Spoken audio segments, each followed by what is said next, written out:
I don't know that I have time to tell the story, but I can't resist. Would you like to hear this wonderful, terrific, incredible story? Okay. Well, you talked me into it, so I'll tell you the story. I want you to imagine this now. Imagine on a Saturday some years ago, this was back in the early 80s. Sit back, relax. It'll take me 7 or 8 minutes to tell the story. It's a wonderful sales story. Don't worry about the workbook. Most of it you can read on your own. If you don't finish every page, we'll do it next time. Life is not a matter of quantity, it's quality that counts. So here's the deal. It was Saturday. I had blue jeans on, t-shirt. Hard to imagine me with t-shirt and blue jeans, isn't it? I drove my car over from High Point, where I live, to a neighboring city called Greensboro, North Carolina. Well, good, then this story is going to mean something to you. I drove into a place called Pickard Imports, a car dealership that sells Mercedes and Volvos. I got out of my car, walked into the showroom. There were 7 salespeople there, all standing by the wall. Nobody bothered to talk to me except this one young salesperson. I could see all the other salespeople thinking to themselves, this young guy can't really figure out a good customer. He's obviously new. He's obviously inexperienced. And they were watching his activity.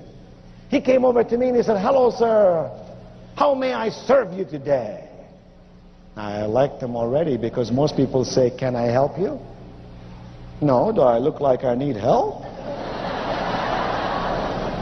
No, I don't need help, but serving, maybe I need something. I said, oh, well, I'm just looking around.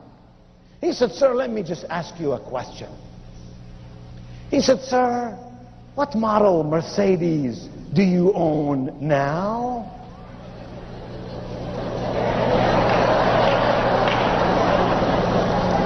I said, I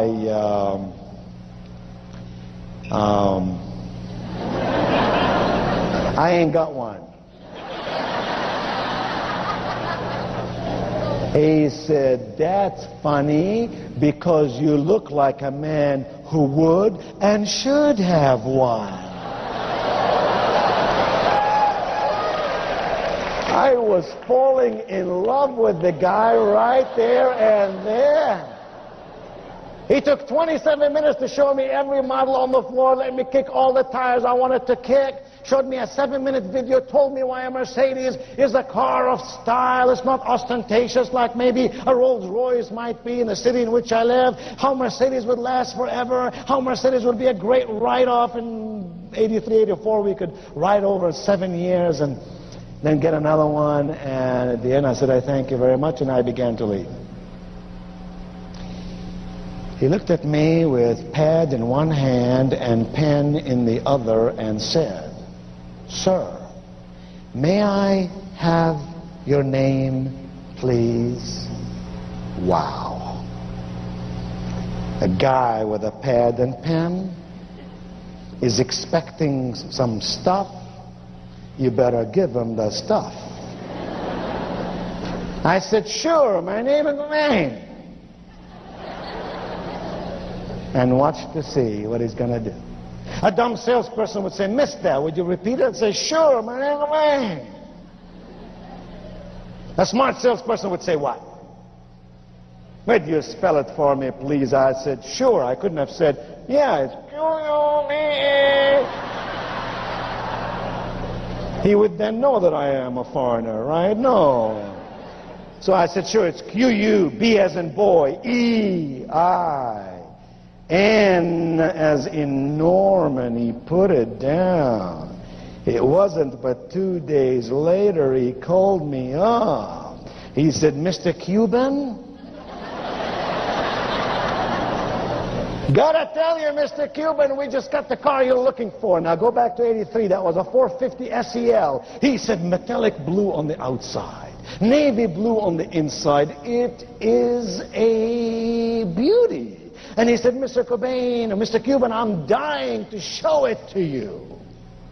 I said, dear friend, I'm a very busy man. I travel some 150 days a year around the world. I have no time to really come over and look at a car. He said, Mr. Cuban, just maybe I can bring the car over to you. I said, 3:30 today, I'll be glad to see you, but remember, 3:25, you're going to be 5 minutes too early, and 3:35, you're going to be 5 minutes too late. He said 3:30 it will be, and by golly, 3:30 it was. And it was obvious to me that his manager did not trust him, because he came right along with him. Showed me the car, let me drive it around the block. I fell in love with this machine, and I wasn't even going through midlife crisis. I took him to my office and I wrote him a check. In '83, that was $42,000. Same car today, $120,000. He picked up the money, he walked out of my office, he went into the lobby of my office. There were 4 secretaries there, strategically located, one in every corner. In a voice everyone could hear, he looked to me, he said, "Mr. Cobain, I admire you." I waved to all my secretaries to stop working, start taking some notes.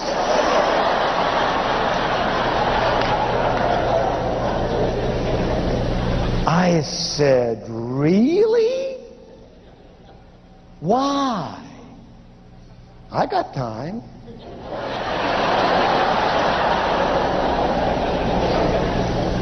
He said, "Mr. Cobain, it's not every day I work with a person who's a business person like you.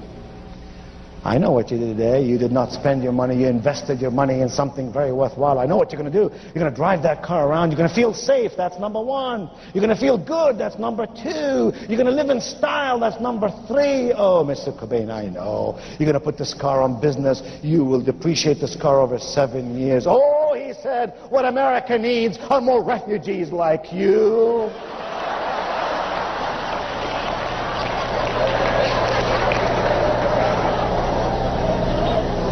I felt like giving the guy a $10,000 tip, you know what I'm saying? I said, "Oh, well, thank you very much. You honor me with your comments. I really appreciate it." He took 2 steps forward. He stopped. He looked back at me. Now everybody's sitting there taking notes. He said, "Mr. Cobain," he said, "Mr. Cobain, you know, when I work with a guy as smart as you, the least I can do is to be totally honest with you." I said, "Hey, I'm into honesty. Honesty, integrity, ethics. You're talking my language. What do you got in your mind?" He said, "Mr. Cobain, I feel badly about this because I really didn't tell you the whole story." I said, "The whole story is beginning to sound like Paul Harvey."